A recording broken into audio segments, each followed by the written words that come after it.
오늘 로마서 15장에 대해서 들었는데요. 로마서 15장 16절에서 보면은 하나님의 복음의 제사장 직분을 하게 하사라는 말씀이 나옵니다. 그래서 이 부분에 대해서 한번 묵상해 보려고 합니다.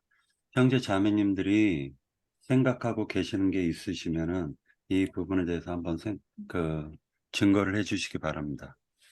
웹에서 찾은 내용입니다.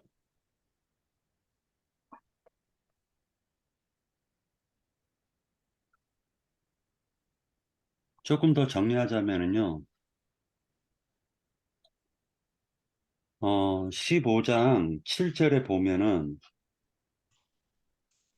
그러므로 그리스도께서 우리를 받아 하나님께 영광을 돌리심과 같이 너희도 서로 받으라 라고 말씀하고 계십니다. 이 말씀을 갖다가 우리가 생각해 볼 수가 있는데, 레위기에서 보면은 예물을 드리는 것과 하나님이 받으심이 있어요. 그래서 이 부분을 갖다 한번 생각해 보시고, 지금 하나님의 복음의 제사장 직분을 하는 사도 바울이 이방인을 제물로 드리는 것에 대해서 지금 로마서 15장에 대해서 설명하고 있습니다. 네, 형제 자매님들 의견을 듣도록 하겠습니다.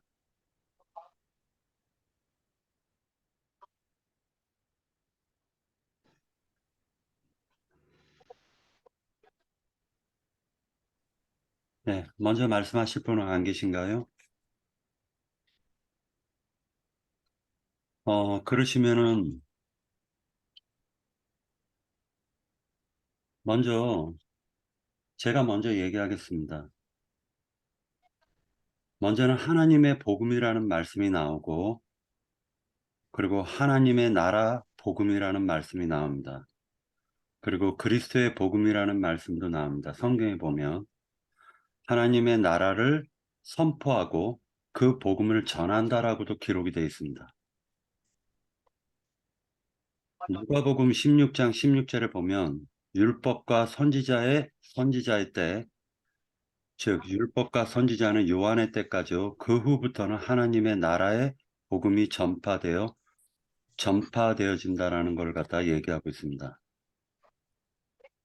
복음을 전하는 것은 모든 사람이 하나님께로 돌아오게 하려 하신다라는 말씀도 계십니다. 로마서 1장 1절을 같이 보도록 하겠습니다. 네,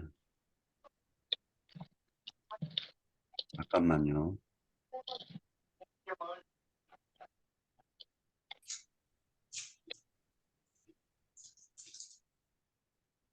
로마서 1장 1절 예수 그리스도의 종 바울은 사도로 부르심을 받아 하나님의 복음을 위하여 택정함을 입었으니 이 복음은 하나님이 선지자들을 통하여 그의 아들에 관하여 성경에 미리 약속하신 것이라. 이렇게 되어져 있습니다. 결국 하나님의 복음을 위해서 사도 바울이 제사장이 되었다라는 의미가 됩니다. 복음은 하나님의 능력이 나갑니다. 복음에는 하나님의 의가 나타납니다. 복음에는 그리스도의 복이 있습니다. 아브라함에게 전한 복음은 이방인이 너로 말미암아 복을 받을 것이라고 얘기해 주고 계십니다. 그리고 데살로니가 전서에서는 복음을 위탁받았다라고도 기록하고 있습니다. 어, 복음을 그리스도인들에게 하나님께서 위탁하셨다라고 기록하고 있습니다. 데살로니가 전서 3장 2절에서 보면 그리스도의 복음을 전하는 하나님의 일꾼 디모데라고 얘기해 주고 계십니다. 복음은 하나님을 모르는 자들을 갖다가 부르는 축복의 말씀입니다. 데살로니가 후서 1장 8절에 보면 하나님을 모르는 자, 그리고 우리 주 예수의 복음에 복종하지 않는 자들에게 형벌을 내리시는데, 그러기 위해서 복음을 전하라고 얘기하고 계십니다.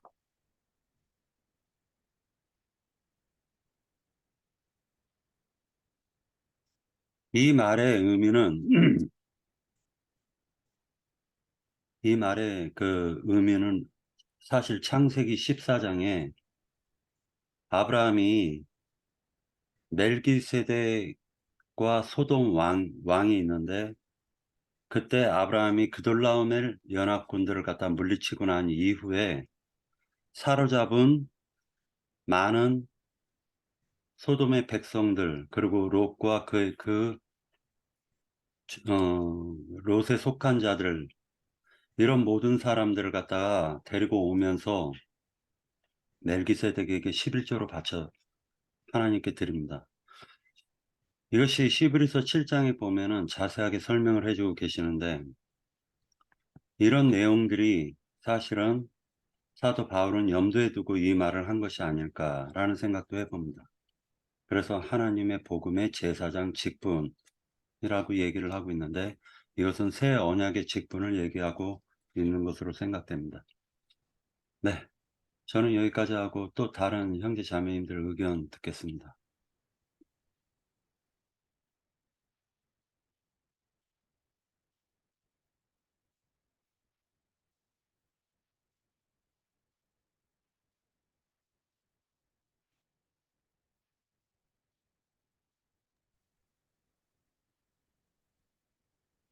만약에 없으시면은 2번 문제로 넘어가겠습니다. 2번 문제로 넘어가는데, 2번 문제도 마찬가지입니다. 2번을 지금 다루려고 하지만은 1번 그 하나님의 복음의 제사장 직분에 대해서 만약에 어, 증거할 내용이 있으면은 얘기하셔도 됩니다. 자, 2번은 로마서 15장 20절 말씀인데요. 또 내가 그리스도의 이름을 부르는 곳에는 복음을 전하지 않기를 심썼노니 이는 남의 터 위에 건축하지 아니하려 함이라. 이렇게 기록하고 계십니다. 그래서 그 질문은 뭐냐면, 남의 터 위에 건축하지 않으려고 바울 형제님은 어떻게 하였는가, 이 말씀입니다. 예. 여기에 대해서 증거하실 형제 자매님들 계시면 증거해 주시기 바랍니다.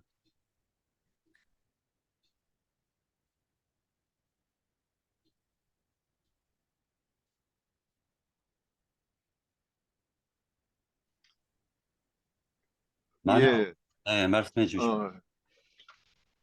제가 일본에 대해서 간단하게 대답 한번 올려보겠습니다.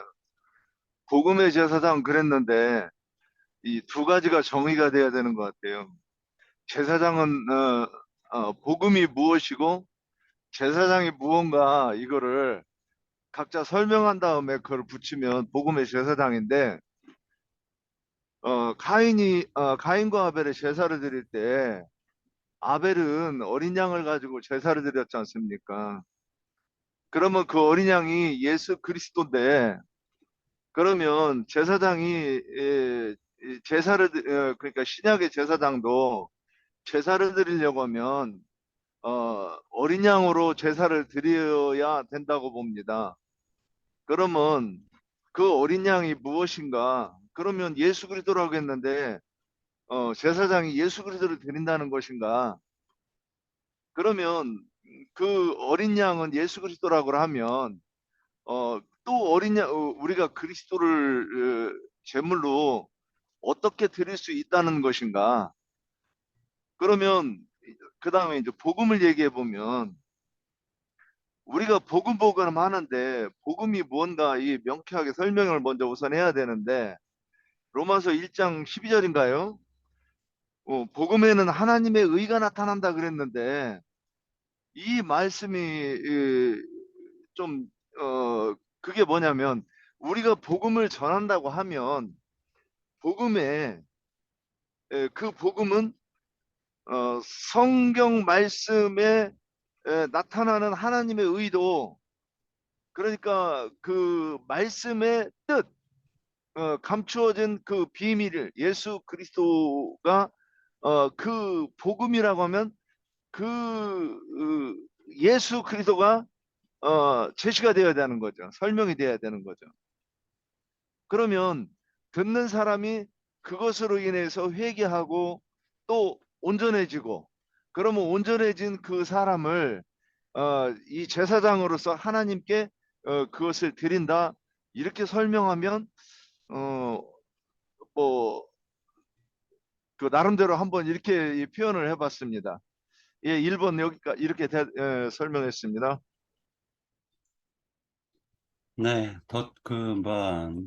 깨달음이, 깨닫는 것이 있으면은 더 증거하셔도 됩니다. 자, 그러면은 히브리서 7장을 갖다 한번 같이 보도록 하겠습니다. 한 가지, 잠깐만요. 로마서 15장 16절에서 보면은요, 이 은혜는 곧 나로 이방인을 위하여 그리스도 예수의 일꾼이 되어 라고 얘기를 하고 계시는데, 사도 바울 형제님께서는 그리스도 예수라고 표현할 때와 예수 그리스도라고 표현할 때는 항상 구분해서 용어와 용법을 썼다라고 저는 생각합니다.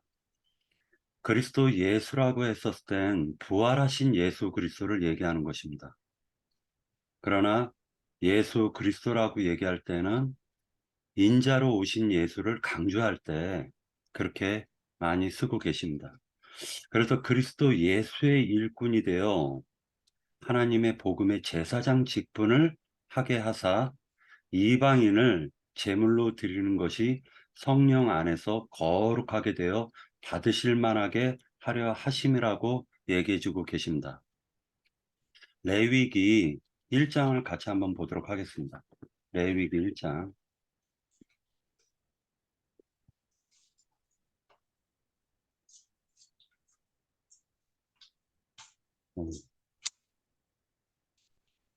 레위기에서는 계속적으로 반복해서 나오는 말씀이 있습니다. 한번 읽어보도록 하겠습니다. 1장 1절서부터 읽어나가도록 하겠습니다. 여호와께서 회막에서 모세를 부르시고 그에게 말씀하여 이르시되 이스라엘 자손에게 말하여 이르라. 너희 중에 누구든지 여호와께 예물을 드리려거든 가축 중에서 소나 양으로 예물을 드릴지니라 라고 되어져 있습니다. 그러니까 결국 무언가 드린다라는 거예요. 똑같이 하나님의 복음의 제사장 직분을 맡은 사도 바울은 이방인을 제물로 드린다라고 표현하고 있습니다. 그리고 15장 7절에서도 그러므로 그리스도께서 우리를 받아 하나님께 영광을 돌리신과 같이 너희도 서로 받으라 이렇게 표현하고 계세요. 그러니까 결국 제사장 직분에 대해서 지금 15장에서는 설명하고 계시는 것으로 생각이 듭니다. 1번 하나님의 복음의 제사장 직분에 대해서 이 정도로 하고 넘어갈까요? 아니면 히브리서 7장을 읽을까요? 히브리서 7장을 같이 읽도록 하겠습니다.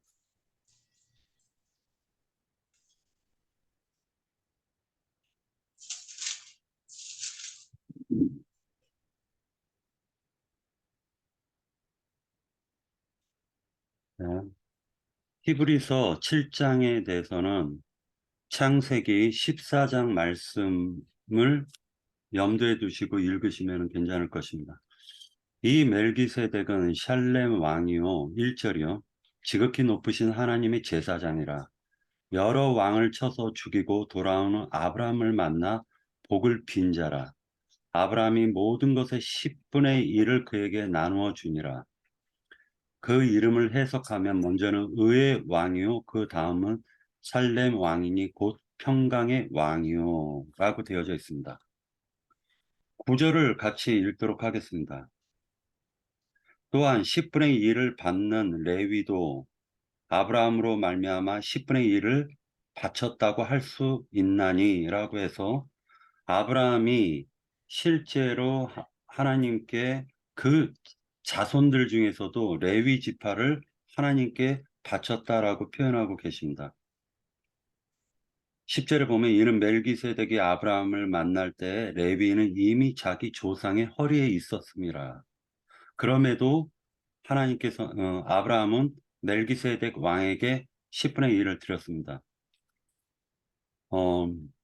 11절이요. 레위 계통의 제사장 직분으로 말미암아 온전함을 얻을 수 있었으면 백성이 그 아래에서 율법을 받았으니 어찌하여 아론의 반차를 따르지 않고 멜기세덱의 반차를 따르는 다른 한 제사장을 세울 필요가 있느냐.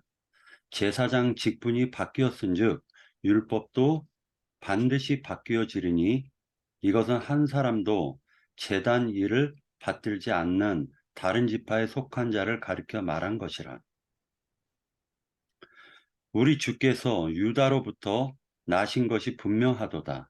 이 지파는 모세가 제사장들에게 관하여 말한 것이 하나도 없고 멜기세덱과 같은 별다른 한 제사장이 일어날 것을 보니 더욱 분명하도다. 이렇게 얘기하고 계십니다. 24절을 보도록 하겠습니다. 예수는 영원히 계심으로 제사장 직분도 갈리지 아니하리라.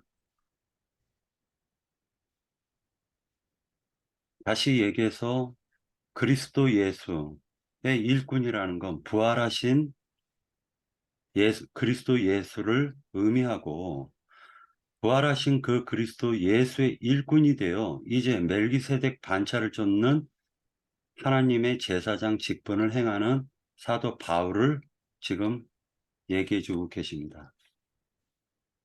그런데 사도 바울은 15장 7절에서 말씀하셨던 것처럼 우리를 받아주신 것과 같이 너희도 서로 받으라 라고 얘기하고 계십니다. 이것을 통해서 우리는 복음을 왜 전해야 되는지 깊이 한번 생각할 수 있는 시간을 가졌으면 좋겠습니다. 복음을 전하는 것은 하나님께 드리기 위함이고 그 드리는 그 제사장은 거룩해야 된다라는 걸 지금 15장에서도 얘기해 주고 계시는 것 같습니다. 그래서 사도 바울은 자신을 먼저 거룩하게 하고 이방인들을 부정한 이방인들에게 복음을 전해서 하나님께 제물로 드리는 지금 말씀을 해주고 계시는 것이 아닐까 이런 생각을 해봅니다. 네. 더 보충하실 내용 있나요? 자, 없으면 2번으로 넘어가겠습니다. 남의 터 위에 건축하지 않으려고 바울 형제님은 어떻게 하였는가? 이것은 20절의 말씀을 근거로 지금 얘기한 것입니다.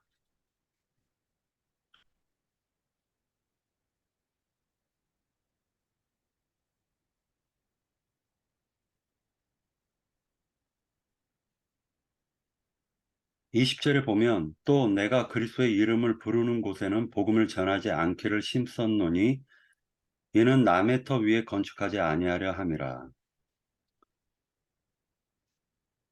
레위기 20장을 같이 한번 보도록 하겠습니다.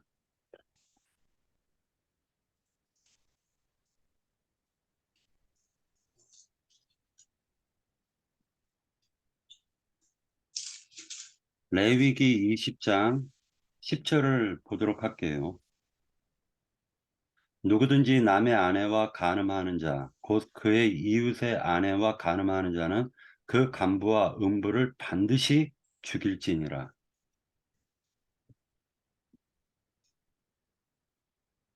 디모데 후서 3장 6절을 같이 보도록 하겠습니다.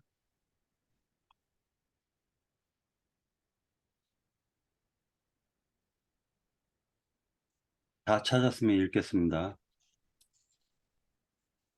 그들 중에 남의 집에 가만히 들어가 어리석은 여자를 유인하는 자들이 있으니 그 여자는 죄를 중히 지고 여러 가지 욕심에 끌린 바 되어 항상 배우나 끝내 진리의 지식에 이를 수 없느니라. 8절에 보면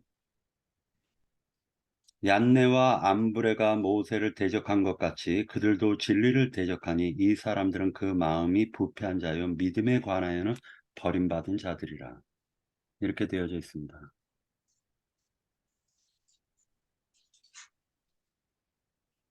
허라는 부분에 대해, 그러니까 허에 대해서는 그 장로 형제님께서 많이 증거하셨으니까 남의 터 위에 건축한다라는 것은 이미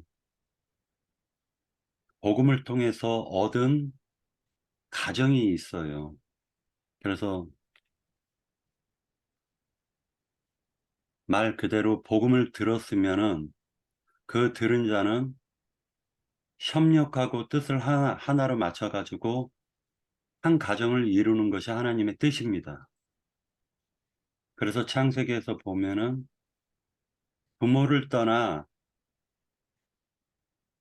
한 몸이 된다라고 얘기를 하고 있고, 그리고 남자와 여자는 부모를 떠나 서로 그러니까 한 몸이 될지라라고 얘기하고 계십니다.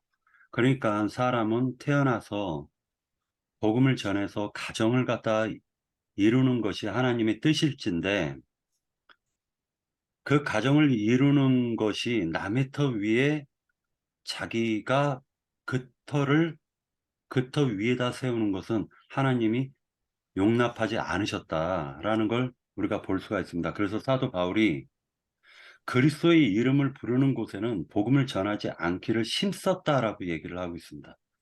그 이유는 남의 터 위에 건축하지 아니하려 함이라고 얘기하고 계십니다.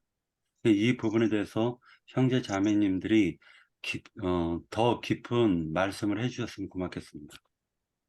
그래서 제가 좀 할게요. 네. 뭐, 이게 좀 정확한지는 몰라도,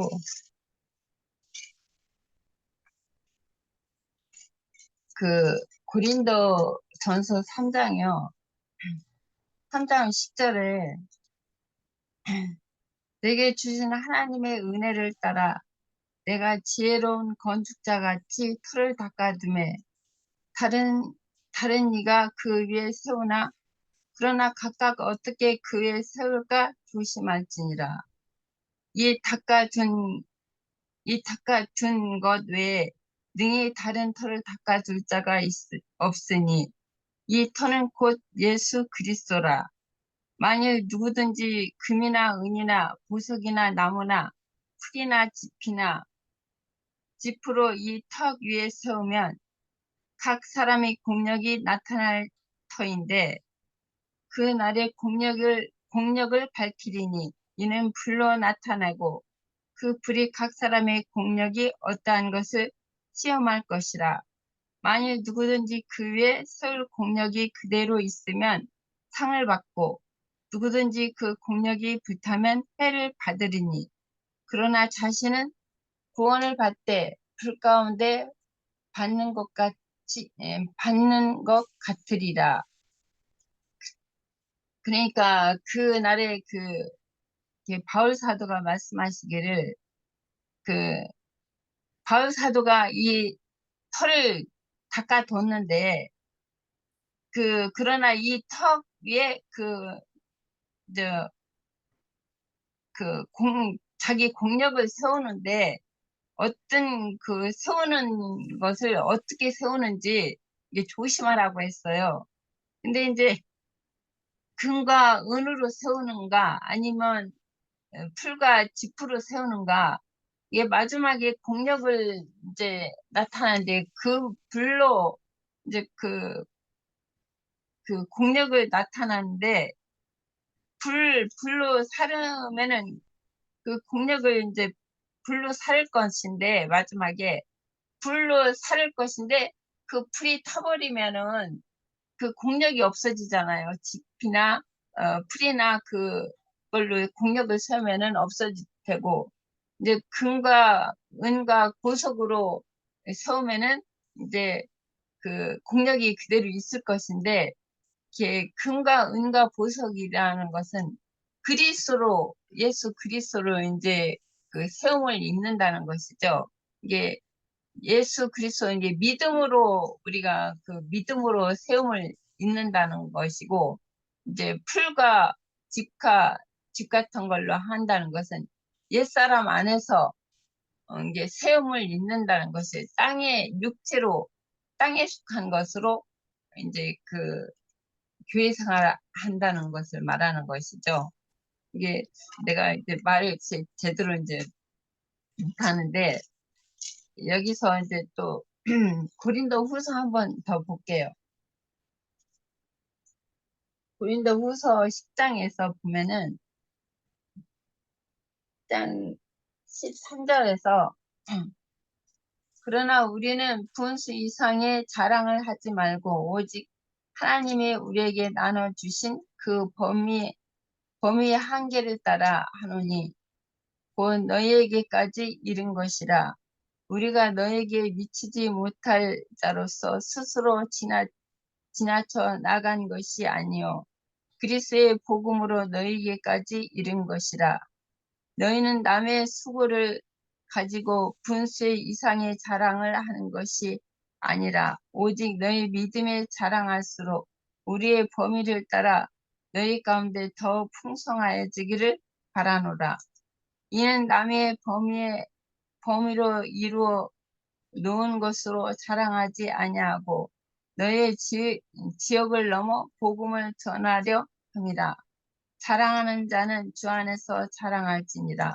옳다 인정함을 받는 자는 자기의 칭찬한 자가 아니요 오직 주께 칭찬하는 자니라.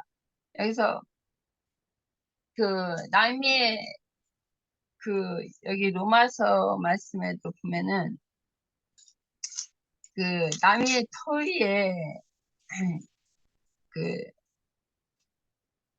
아까 그 말씀이 어디 있죠? 그 20, 로마서 20, 15장에 20. 이제 남의 터 위에 건축하지 않는다고 한 것처럼 그 예를 들어서 베드로가 그 예수 그리스도의 복음을 이제 그 여기저기다 세워놨어요. 복음을 전해서 세워놨는데 바울 사도가 그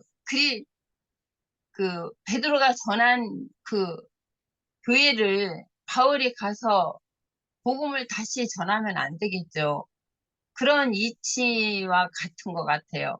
이게 형제님들이 이제 그 여기 서울교회나 그 형제님이 오산교회나 이제 예를 들어서 세워놨어요. 여기저기서 이제 교회가 오산교회 다시 교회 모임 생활을 했고 서울은 서울대로 이제 모임 생활을 했는데 오산에 교회 생활을 했고 서울에 교회 생활을 했고 이제 그 뭐 강원도에서 교회 생활이 따로 모임을 갖고 있는데 서울 교회 생활하는 형제님이 오산에 가서 이제 형제님이 사역을 하고 있는데 서울에 있는 형제님이 오산에 가서 사역을 하고 있어요.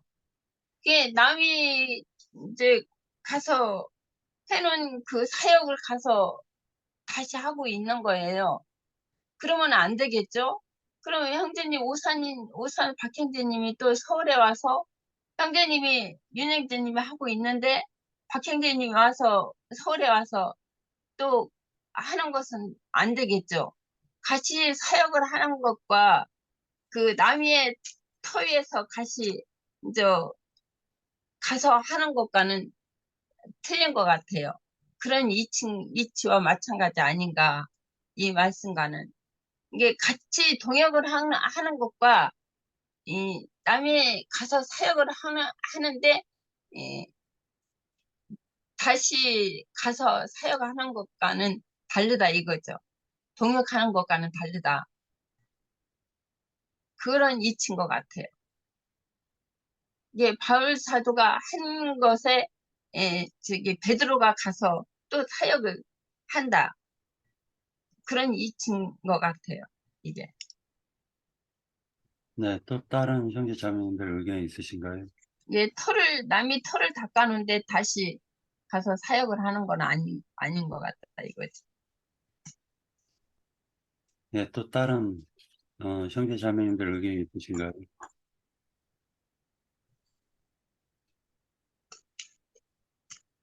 예, 이제 갈라디아서 보면 그 야고보가 그 바울이 그 전도에서 세운 교회에 사람을 보내가지고 거기다가 이제 다시 건축하려고 하죠. 그래서 그 율법을 지키고 예수도 믿어야 된다고 하는 것을 이제 그렇게 터를 세우려고 했던 것을 이렇게 볼 수 있습니다.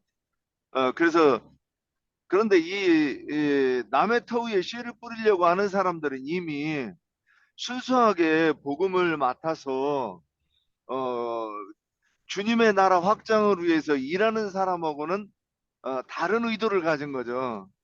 이 사람들은 자기의 것으로 삼고자 하는 그런 의도가 있어서 어, 자기가 직접 나가가지고 전도해서 주님의 것으로 만들려고 하는 게 아니라 이미 주님의 것에 된 것에 자기 교회를 세우겠다 그런 뜻이 아닌가 싶습니다.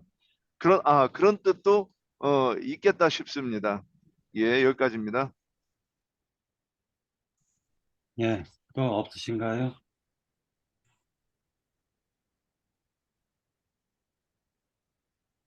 그 16장에서 보면은요, 16장 1절에서 보면은 베베라는 한 자매님이 나오세요. 그런데 그 베베라는 한 자매가 갱그리아 교회의 일꾼으로 있는 우리 자매 베베를 너희에게 추천하노니라고 되어져 있습니다. 그래서 어떤 혹자들은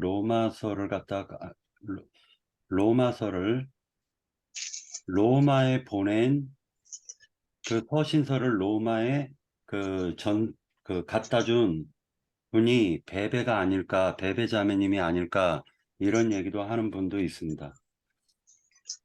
어, 교회를 세웠다라는 것은, 16장에서 또 이런 말씀이 나와요. 5절에, 또 저희 집에 있는 교회에도 문안하라. 내가 사랑하는 에베네도에게 문안하라. 그는 아시아에서 그리스도께 처음 맺은 열매니라. 이렇게 얘기하고 있습니다. 그러니까 사도 바울이 그 에베네도라는 그 형제에게 아시아에서 처음 맺은 열매였다라고 지금 얘기하고 있습니다. 그래서 이런 부분들을 보면은 사도 바울은 21절에 보면 하나님의 말씀을 충실히 행한 것 같습니다. 자, 주의 소식을 받지 못한 자들이 볼 것이요 듣지 못한 자들이 깨달으리라 함과 같으니라. 남의 터 위에 세우지 않은 것은 건축하지 않은 것은 이방인들에게 더 나아가서 지금 요게 보면 서바나까지도 나아가려고 하시는 게 사도 바울의 계획이었어요. 서바나까지 나아가려고 했던 게. 그러니까 지금 말하자면 그리스도 예수의 일꾼이 되어서 하나님의 복음을 서바나까지 전하시기 위해서 계속 주의 소식을 지금 듣지 못한 자들에게 전하고자 하는 사도 바울의 열정이 여기에 숨겨져 있습니다. 그런데 가만히 들어온 자들은 남의 터 위에 아까 윤영재님께서 말씀하셨던 것처럼 몰래 들어와서 씨를 뿌리려고 하고 그 위에 자기의 이름을 세우려고 하는 니무롯 같은 자들이죠. 그래서 바벨탑을 지어가지고 자기의 이름을 내자라고 얘기를 하는 그런 작자들이 남의 터 위에 씨를 뿌리려고 하는 것입니다. 그래서 그런 것은 하나님께서 남의 아내와 통간하는 것으로 가늠한 것으로 지금 여기고 있다라고 지금 저는 생각하고 있습니다. 네. 없으시면 3번으로 넘어가겠습니다. 3번은 로마서 15장 27절 말씀을 근거로 질문한 것입니다. 27절 같이 읽도록 하겠습니다. 같이 보도록 하겠습니다. 저희가 기뻐서 하였거니와 또한 저희는 그들에게 빚진 자이니 만일 이방인들이 그들의 영적인 것을 나눠 가졌으면 육적인 것으로 그들을 섬기는 것이 마땅하니라 해가지고 26절서부터 보시면은요. 25절서부터 볼까요? 그러나 이제는 내가 성도를 섬기는 일로 예루살렘에 가노니 이는 마게도냐와 아가야 사람이 예루살렘 성도 중 가난한 자들을 위하여 기쁘게 얼마를 연보하였습니다. 기쁘게 연보한 것을 가지고 지금 말씀하시기를 뭐라 얘기하시냐면은 원래 복음은 이스라엘을 통해 가지고 하나님이 주어졌고 지금 이방인들에게 전파되어지는 것입니다. 그래서 이방인들은 영적인 것을 받았고 그리고 육적인 것으로 섬기라고 지금 말씀하고 있습니다. 자, 이 부분에 대해서 질문은 영적인 것을 나눠 가짐과 육적인 것으로 섬기는 것은 이라고 했는데 성경의 말씀을 기초로 형제 자매님들의 의견을 듣겠습니다. 예.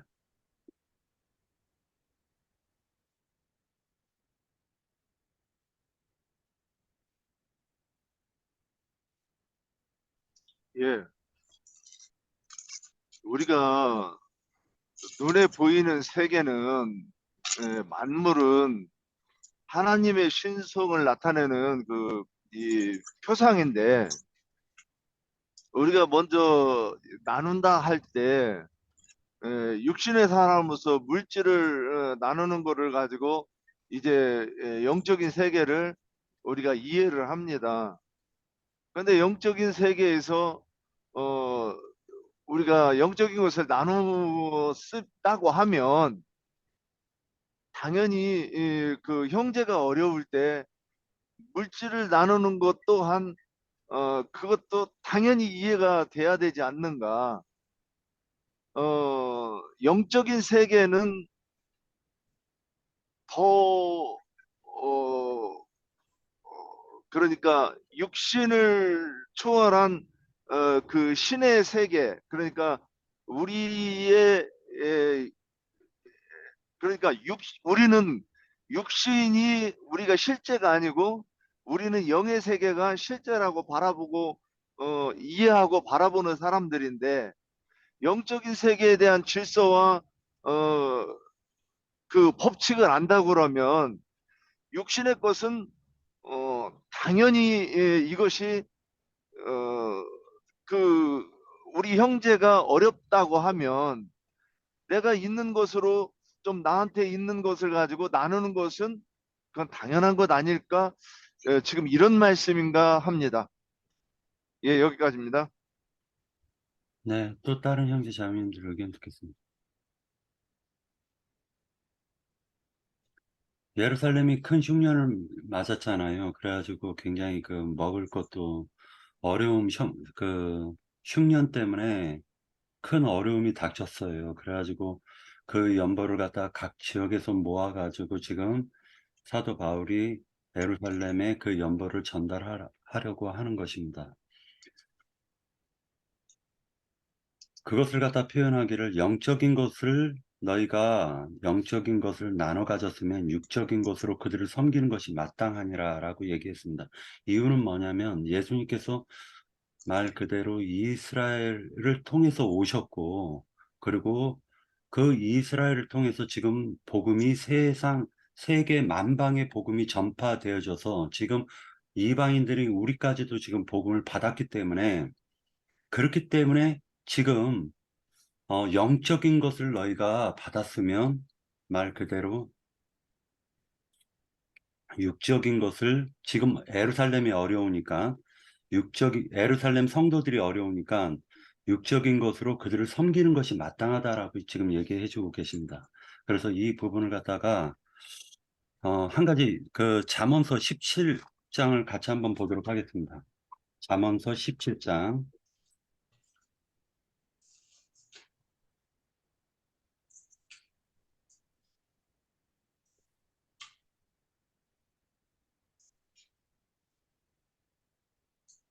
네, 17장 5절을 같이 한번 보도록 하겠습니다.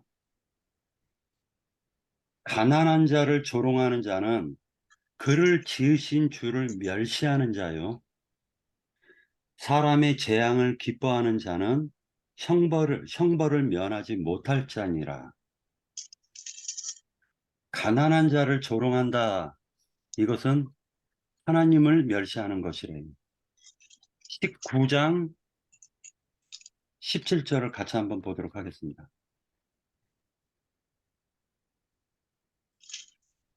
가난한 자를 불쌍히 여기는 것은 여호와께 꾸어드리는 것이니 그의 선행을 그에게 갚아주시리라. 이렇게 얘기하고 계십니다. 가난한 자에게 불쌍히 여긴다.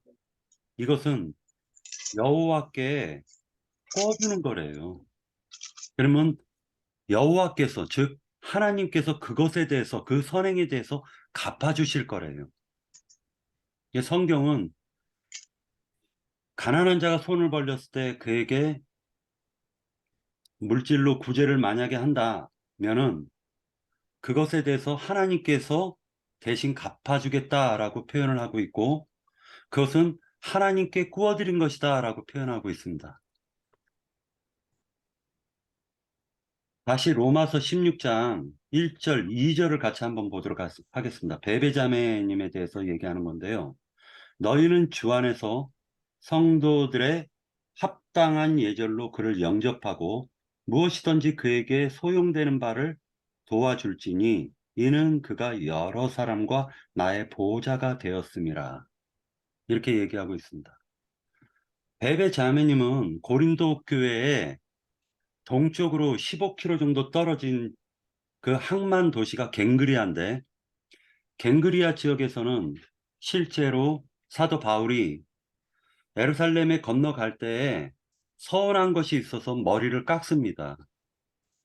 그 곳이 어디냐면 갱그리아예요. 그런데 이 갱그리아에서 이 베베 자매님은 자신의 모든 것을 헌신해 가지고 말 그대로 주를 위하여 헌신 봉사한 사도 바울이라든지 또는 많은 형제들을 갖다가 그들을 갱그리아 지역에서 말 그대로 최선을 다해서 섬겼다라는 걸 우리가 알 수가 있어요. 그래서 이 로마서 16장 1절에서 많은 이름들이 나오는데 그 중에 처음으로 얘기해 주시는 분이 베베자매님이에요. 그리고 이거 굉장히 중요하다고 저는 보고 있습니다. 그래서 15장에서 영적인 것을 받았으니 육적인 것으로 섬긴다. 이 부분에 대해서 우리가 좀 짧게라도 한마디씩 하는 것이, 해 주셨으면 고맙겠습니다. 예.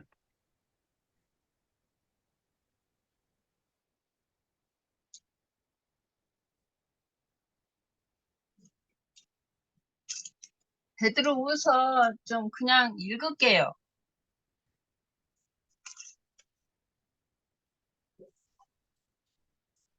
여기 베드로후서 이게 연고에 대해서 많이 나왔는데 8장에서도 나오고 교회에 대해서 이렇게 그 어려운 지체들이 이렇게 사도 바울이 이제 복음을 전했는데 그 어려운 교회가 있기 때문에 이제 그 복음을 받아들인 풍족한 교회가 이제 어려운 교회를 이제 돕는 연보를 해서 미리 이제 그 연보를 해갖고 모아가지고 이제 바울 사도가 이제 그 연보를 이제 그 가난한 그 어려운 지체들한테 이제 그 전하는 것이 이제 여기 도움을 주는 것이 나오거든요.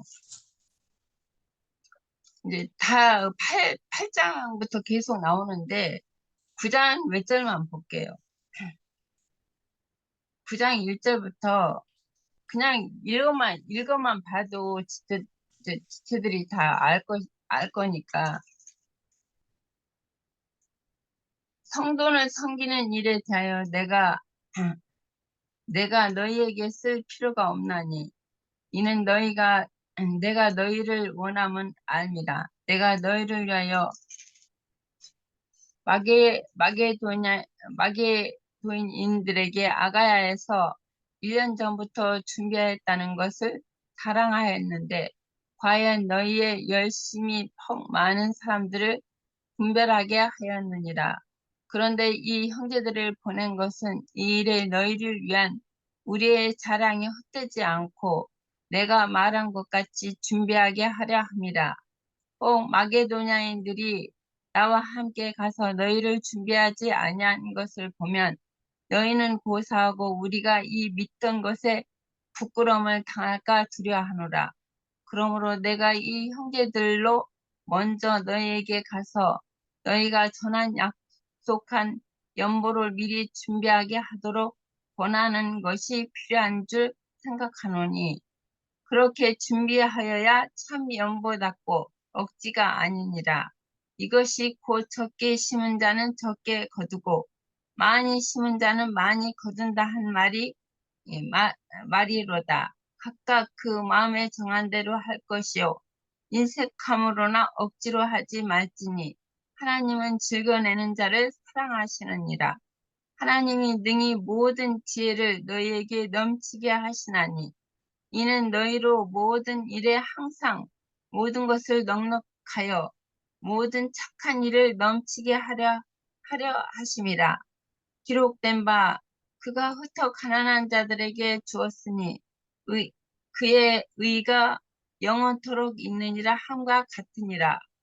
심는 자에게 씨와 먹을 양식을 주시는 이는 너희 심는 것을 주사 풍성하게 하시고 너희의 의의 열매를 더하게 하시리니, 너희가 모든 일에 넉넉하여 너그럽게 연보를 함은 그들이 우리로 말미암아 하나님께 감사하게 하는 것이라.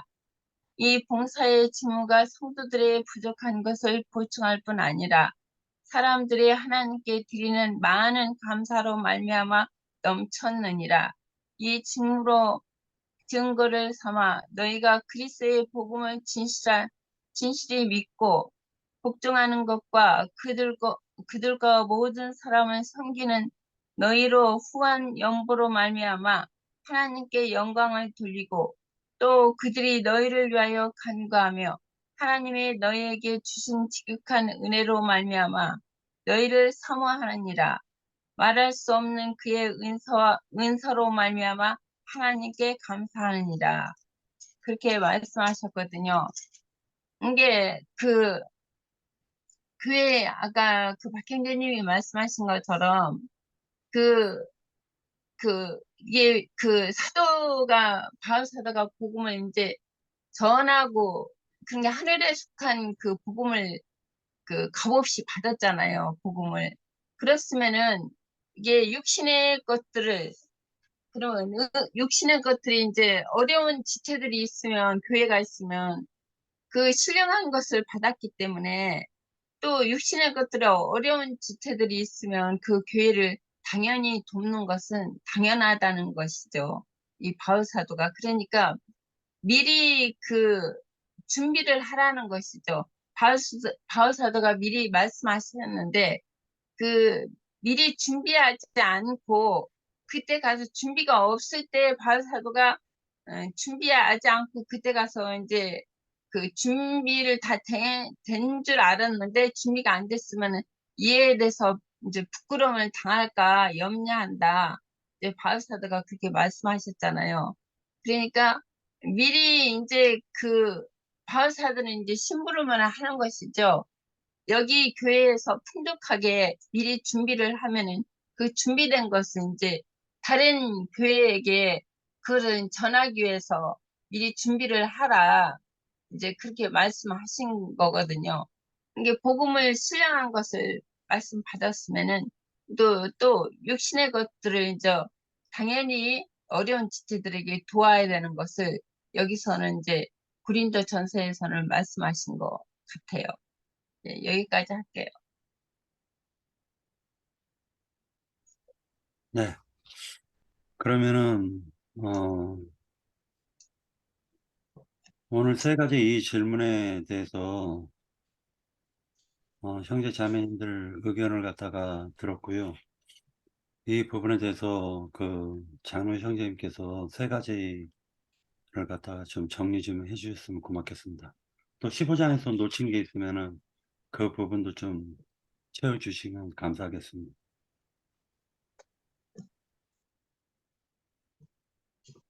우리 지체들이 많이들 참여하시려면 미리 여러 번 읽고 기도하시고 말씀을 듣는 것이 중요한데, 어쨌든 서로가 협력하고 동력해서 집회를 잘 세우셔야 됩니다. 이런 내가 이제 우리 그 형제들한테 각 지역에 이렇게 집회를 하도록 맡겨놓고도 자꾸 이제 형제 자매가 부족한 것 같으니까 이제 나한테 이렇게 의지하는 것을 내가 느끼는데, 원은 우리 형제 자매님들이 자율적으로 모임들을 각 지역에서 잘 활성화시키고 전도도 많이 하시고 해서 그렇게 하셔야 됩니다. 오늘 이제 질문이 세 가지인데 세 가지 다 다루기는 좀 어려울 것 같고요. 복음의 제사장 직무를 하게 하셨다. 이방인을 하나님이 받으심직한 산 제물로 드리는 복음의 제사장 직무를 하게 하셨다. 바울 사도가 자신의 제사장 직분을 그렇게 설명했어요. 그건 이제 구약 시대의 율법 제사장 제도, 영적인 신약 시대의 제사장 직분으로 이제 설명을 하는 내용이기 때문에 굉장히 중요합니다.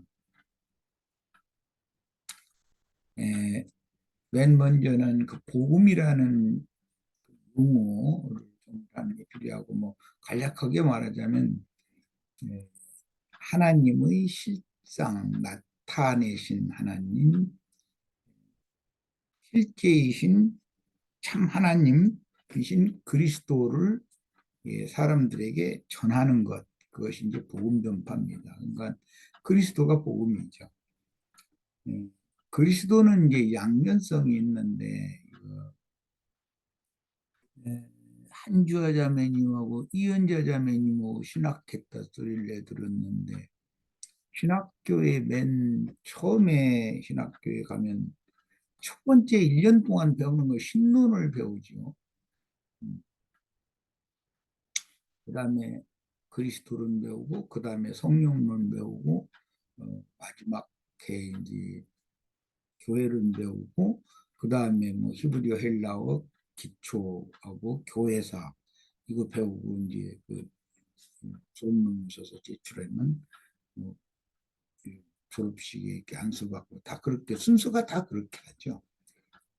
조직신학의 순서가 신론, 그리스도론, 성령론, 교회론, 다음에 이제 교회사 이렇게 돼 있기 때문에 그 순서에 따라서 하죠.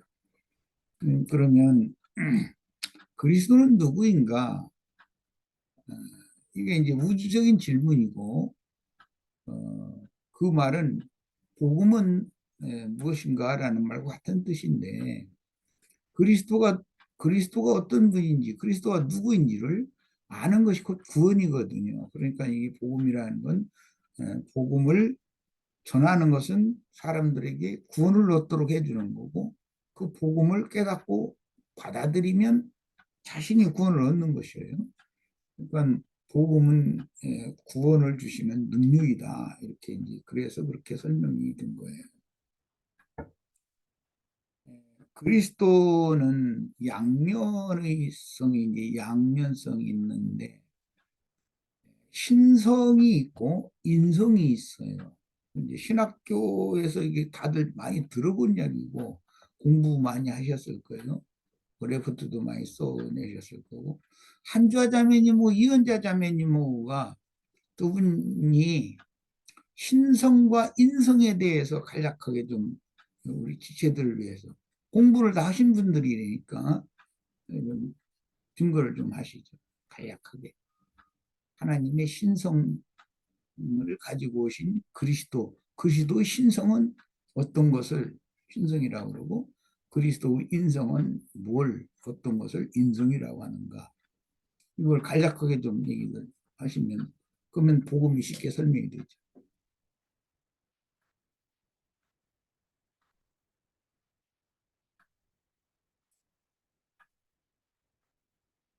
신학교에서 저기 신론 안 배우셨어요?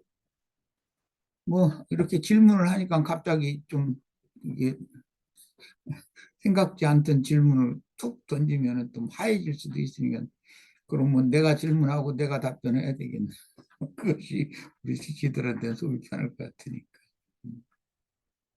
예, 그리스도는 복음의 이제 두 가지 양면성이다라는 말인데, 그리스도는 한 면은 신성이 있고 한 면은 인성이 있다는 것이죠. 예, 하나님의 신성이라고 말하면은 주로 맨 먼저 이제 거룩성이고 완전성이고 뭐 단일 유일성이고 그다음에 지존, 그런 이제 몇몇 가지들을 이렇게 가르치죠. 그런데 신성이라는 것은 모든 세속된 것, 육에 속한 것, 땅에 속한 것으로부터 완전하게 분별되어진 그런 성품을 하나님은 갖고 계시다. 그러니까 예수님 기도하실 때 하늘에 계신 내 아버지 이렇게 말할 때 땅에 있는 사람이나 땅에 있는 것들과 분별되신 분이 하나님이다라는 것이에요.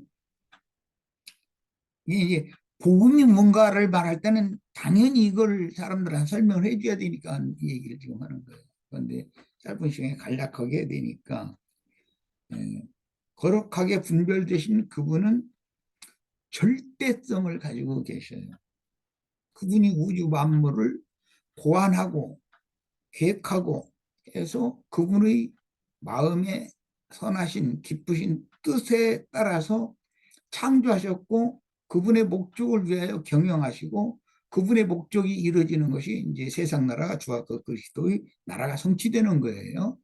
이제 복음의 결과죠. 그런데 하나님의 신성하면 하나님의 의로우심을 먼저 이제 강조하고, 그 거룩성에 들어가는 거예요. 하나님의 의로우심은. 그리고 거룩성이라는 건 완전히 분별된 분이다라는 뜻이고,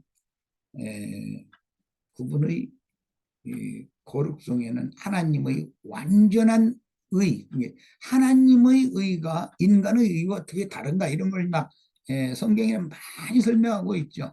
하나님의 오르심이 절대적인 의인 것이지, 인간이 제 아무리 오라도 그것이 하나님의 의와 같은 건 아니다.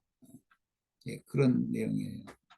그러니까 그리스도는 하나님의 의다, 또 이렇게도 돼 있죠. 고린도전서 설명해 보면. 예.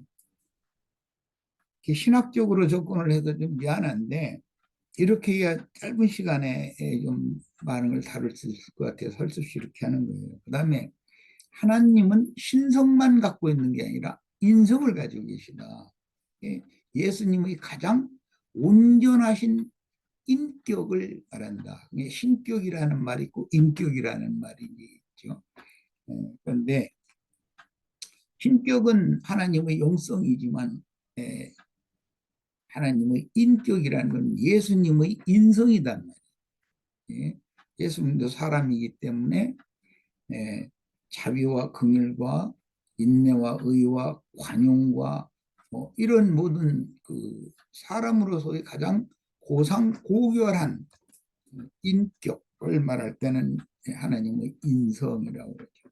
이런 것을 잘 정리를 하셔서 이 두 가지가 합쳐진 것이 그리스도인데, 그리스도가 바로 복음이다. 그리스도는 누구인가를 사람들한테 전한다는 것은 하나님의 신성과 인성을 잘 설명해서 하나님 자신의 형상과 모양으로 재창조되어지고 최후로 만들어지는 것이 우리의 구원이다. 이렇게 요약적인 설명을 잘 해줄 수 있으면 좋겠어요. 그 다음에 이제 제사장 직분이다. 이게 구약 시대에는 제사장이 짐승을 잡아서 뭐 피를 뿌리고 기름을 불사르고 제육을 또 이렇게 불사르고 뭐 어떤 삶은 제육을 또 이렇게 거제나 또는 유제로 제사를 한 다음에 제사에 참여한 사람들이 나눠 먹고 이제 이렇게 하는 일들이 제육이나 또는 뭐 그 떡, 전병, 과자 뭐 이런 것 등등 소점을 이런 것들을 제사하고 나눠 먹는 거예요. 그게 구약 시대의 제사장 직분이었는데 신약 시대에는 이게 복음을 전파하는 것이 구약 시대에 그런 제사를 하는 행위라는 것은 복음을 전파하는 것을 상징한 거였었다라고 명확하게 바울 사도가 이걸 정의를 딱 한 거예요. 그런데 이것은 예수님이 그 말씀을 했기 때문에 예,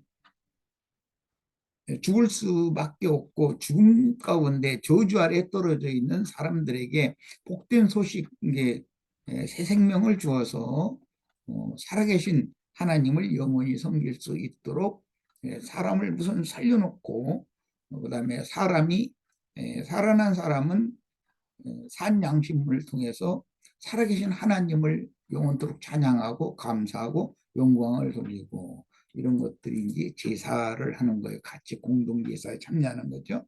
그런데 이렇게 하도록 전도를 하는 것이 구약 시대에 짐승을 잡아서 또는 떡이나 전병이나 뭐 과자나 이런 것을 만들어서 하나님 앞에 이렇게 받들어 올리고 하는 또는 그것을 참여한 그 이스라엘 백성들과 함께 나눠 먹고 했었던 그런 제사 행위라고 하는 것은 복음을 전파하는 전도가 곧 제사 행위다라는 것을 지금 설명하고 있는 말이에요.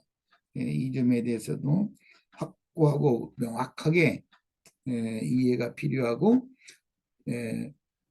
구약 시대 제사가 피를 뿌리고 기름을 태우고 뭐 제육을 태우고 하는 그런 행위도 있지만 분배를 해서 같이 나눠 먹는 것이 저 최종적인 중심인데 이것은 사람들한테 가서 전도를 하는 것이 우선 되어져야 되고 사람들이 얻어지면 사람들을 모아서 양육 가르쳐야 된단 말이야. 그것은 하늘이 준 좋은 것들 하나님께 드렸던 제물을 하나님이 기념제물은 받으시고 나머지 제물은 백성들이 나눠 먹게 이렇게 조처했던 것이 먼저 전도를 하고 전도에서 얻어진 사람들에게 말씀을 서로 공급하고 그걸 나눠 먹고 하는 이런 집회를 하는 것이 제사 행위인 거예요.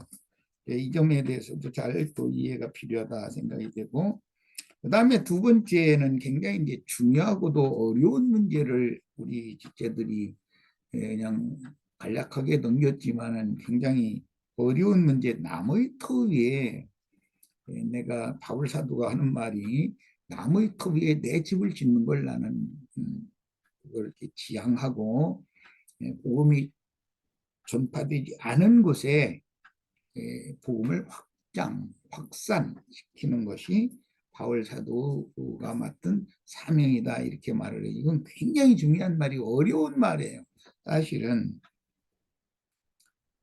구속을 이루신 예수님이 하나님의 집을 세우는 터인데 그 터라고 하는 것이 구약 시대에는 가나안 땅으로 상징이 되어졌고 가나안 땅에 12지파가 들어가면 12덩어리로 쪼가리를 해서 각 지파장에게 그 12덩어리 땅을 주면 그 각 지파의 장은 자기 지파와 그 땅에서 들어가서 거하기 위하여 그 땅을 선점하고 있던 원수들을 다 진멸하고 쫓아내고 그 땅에 자기 지파를 자꾸 생육 번성시켜서 자기 지파를 흥왕하게 번성하게 하는 거예요. 그러면 12지파 전체가 다 모아진 것이 하나님의 나라예요. 자, 이제 이 원칙을 지금 말하는 거예요. 그러니까 그리스도의 몸이라는 용어가 나오고 그리스도의 몸을 하나님의 교회에 이렇게 표현해요. 거기는 단수예요. 그건 신약 성경을 지금 이제 적용을 하는 거예요. 구약 성경에 이스라엘 땅덩어리 12덩어리 전체가 그게 하나님의 나라거든요. 그런데 하나님의 나라가 12지파에게 분배되어져 있단 말이에요. 그것은 모형이니까 신약 시대에는 팔레스타인 땅에만 전도를 하는 게 아니라 땅 끝까지 전 지구에 전도를 해야 되기 때문에, 그래서 하나님의 교회 그리스도의 몸은 유일하게 우주적으로 하나지만 각 성의 장로들을 따로 세우고 각 성의 교회들을 따로 세우는 거예요. 이게 이제 지방교회 뭐 지만리 형제님이 이런 것을 아주 세밀히 보셔가지고 이런 것을 증거를 했는데, 우리 형제 자매님들도 이 교회라고 하는 것이 뭔가, 하나님의 교회는 어떻게 세우는가, 이런 거에 대한 원칙을 알아야 돼요. 그리스도의 몸은 우주적으로 하나지만 그리스도의 몸을 실제로 이루는 것은 신약 시대엔 땅끝까지 복음이 전파되고 모든 민족에게 전파되었기 때문에 각 성의 믿는 이들이 모아지면 그 교회단 말이에요. 이제 마게도니아라고 하면은 큰 지역이기 때문에 거기에는 마게도니아의 교회들에게, 이렇게 거기 목수로 말을 해요. 신약 성경의 그 용법이단 말이에요. 하나님의 교회에는 딱 단수, 그리스도의 몸 하면 단수지요. 그러나 각 지역에 있는 교회를 전체적으로 말할 때는 교회들, 성령이 교회들에게 하시는 말씀을 들으라. 자꾸 이게 그냥 복수 용어들이 많이 나와요.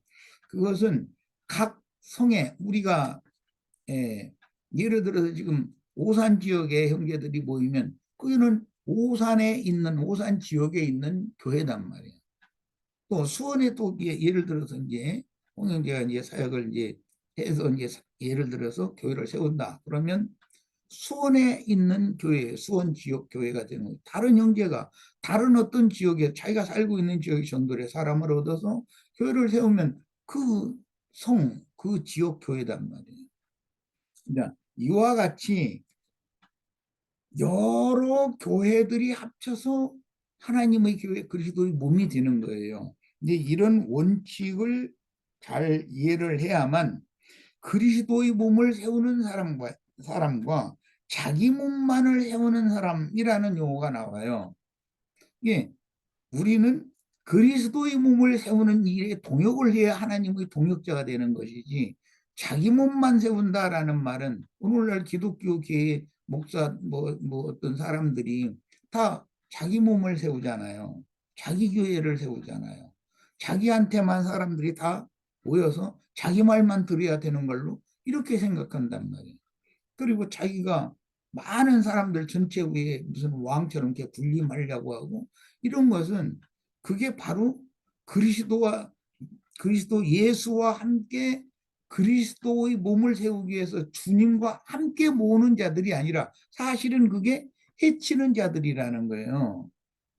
이런 원리를 잘 이해를 하셔야 되겠고, 우리는 그리스도의 몸을 세우기 위해서 이제 모든 형제들이 한 생명, 한 아버지로부터 한 생명을 받았으면 하나님의 자녀들이지만 12지파로 이렇게 각 지파마다, 이스라엘은 개인보다도 지파를 더 중요하게 여겨요. 한 지파가 골인하는 건 절대 있을 수 없는 거예요. 그래서 어떤 지파에게 준 어떤 지경이 다른 지파에게로 더해지거나 어느 지파 것이 감삭되거나 하는 것은 절대 이게 있을 수가 없는 일이에요. 이런 원칙을 바울 사도가 나는 남의 터위에 내 교회를 세우려고 하지 않는다라는 말을 한 거예요. 이런 원리를 잘 아셔야 되겠어요. 우리들이 지금 각 지역에서 이런 사역을 열심히 하셔서 교회들을, 각 성의 장로들을 세워서 장로들이 이제 교회를 치리해 나가니까 이렇게 해서 각 성의 장로들을 세우고 교회들을 세워서 하는 일은 모두 한 하나님, 한 주, 한 성령 안에서 한 몸 된 교회. 그래서 침례도 하나 해야 되고 몸도 하나 해야 되고 중재자도 하나 해야 되고 성령도 한 성령이어야 되고 아버지도 한 아버지여야 된다라는 것을 강조하는 거예요. 여러 지역에 있다 해가지고서 각자 장로교단, 침례교단, 무슨 뭐 감리교단 하면서 그것은 자기네들이 몸을 세우는 얘기잖아요. 그런 것을 구분을 잘 해야 된다는 거예요. 이 점은 굉장히 중요합니다. 그다음에 마지막에 이제 뭐 이 문제가 해결이 되어져야 예루살렘 교회에 예루살렘에 있는 주님의 교회에 무슨 어려움이 왔다. 그러면 이방 땅에 각 성에 세워진 교회들이 같이 십시일반으로 협력을 해서 예루살렘에 임한 그 기근, 흉년 이런 것을 피할 수 있도록 면할 수 있도록 도움을 주는 거. 이것은 우주적인 교회가 하나이기 때문에 그런 거예요. 한 하나님의 자녀들 아브라함, 이삭, 야곱을 통해서 12지파가 흩어졌지만 생명의 계보가 하나이기 때문에 그렇게 해야 된다는 거예요. 생명이 다르면 그건 전도 대상인 것이죠. 왜냐하면 대적자니까. 가나안 땅을 선점하고 있던 자들은 이스라엘 12지파에게 지도로 이제 7지파에게인데 이거는 지도로 그래서 땅을 무슨 지파 여기를 차지해라. 그러면 자기네들이 가서 힘으로 가서 물리치고 그 땅을 점령을 해서 그걸 뺏어서 살아야 되는 거거든요.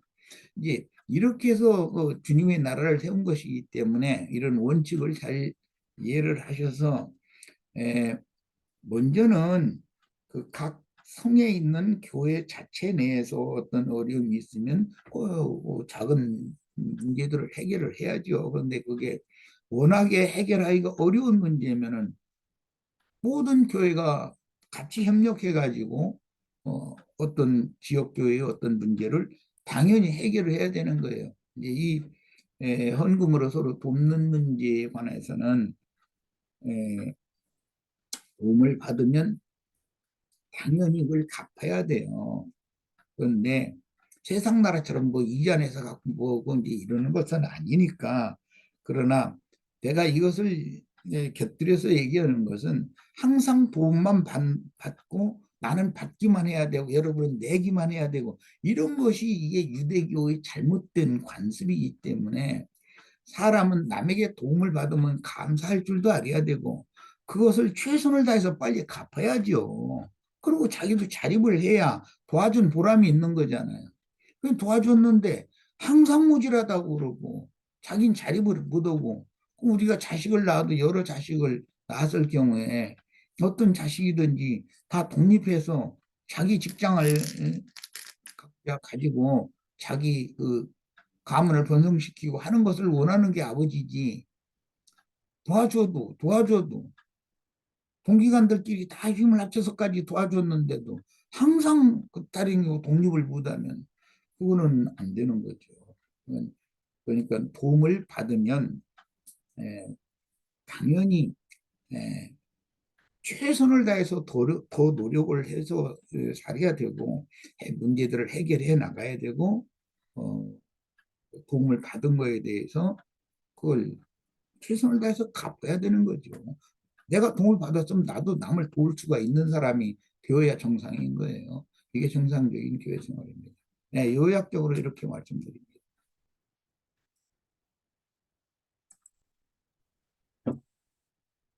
제가 어렸을 때는 그 로마서 11장까지가 마음에 또 10장까지가 더 은혜가 많이 됐는데 오늘 로마서를 하면서 그리고 지금 이 시간 로마서를 하면서요. 로마서 이게 지금 이제 16장 다음번에는 16장을 하겠지만 결국 교회를 갖다 이렇게 동역하고 힘쓴 많은 이름들이 나와요. 이 16장을 어떻게 그냥 그 한 주에 끝낼까라고 생각을 하다가 이분들이 희생을 통해 가지고 지금 그 터 위에 교회가 세워진 것이기 때문에 이분들 한 사람 한 사람을 갖다 깊이 새겨야 될 텐데 어떻게 해야 될까 지금 고민을 하다가 제가 이제 16장은 이렇게 좀 끊어 가지고 좀 보려고 합니다.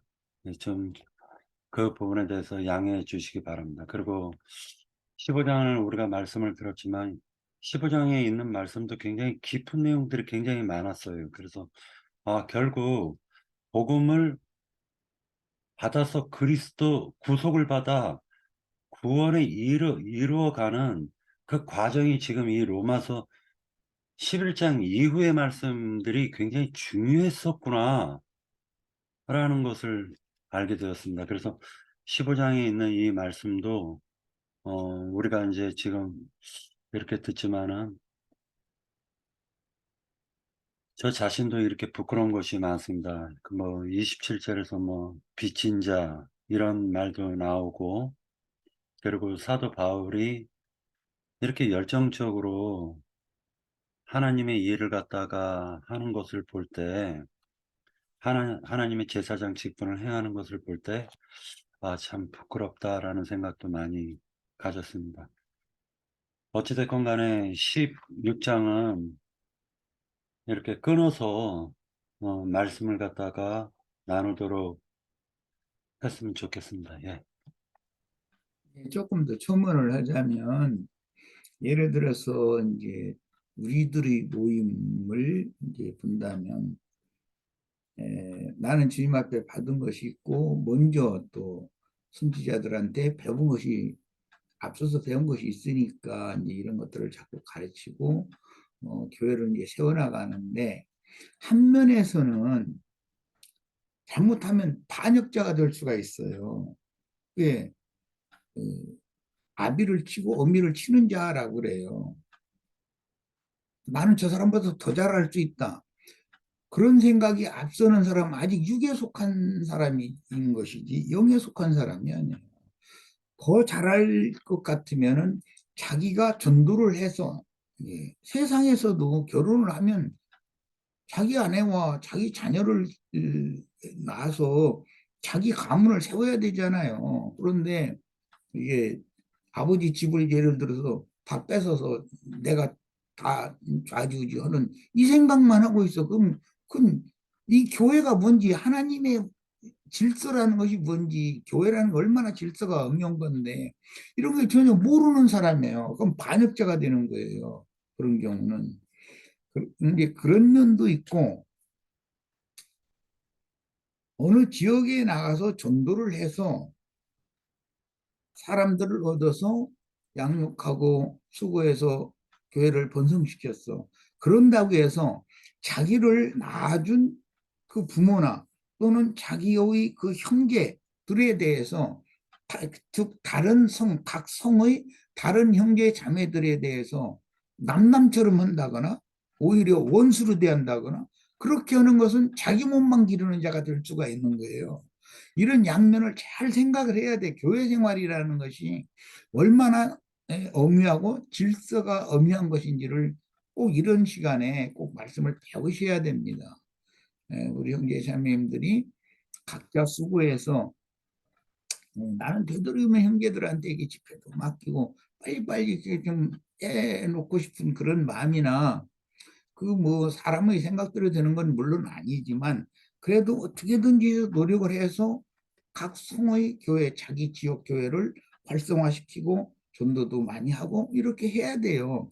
그렇다고 해서 다른 형제들의 교회와 교통을 끊어버리고 뭐 너희가 다 나한테 굴복해야 된다라고 한다든지, 아니면 다른 형제들과의 교통을 끊어버리고 자기가 독불장군인 것처럼 한다든지, 그러면 이스라엘 나라라는 건 12지파로 형성이 돼 있다. 각 성에 있는 모든 교회들이 하나님의 교회다. 전체적으로 이 개념을 잘 이해를 꼭 하시기를 바라요. 이건 굉장히 중요한 내가 부탁을 한 거예요. 그리고 모든 지체들도 이런 개념을 가지고 교회 생활을 하는 거예요.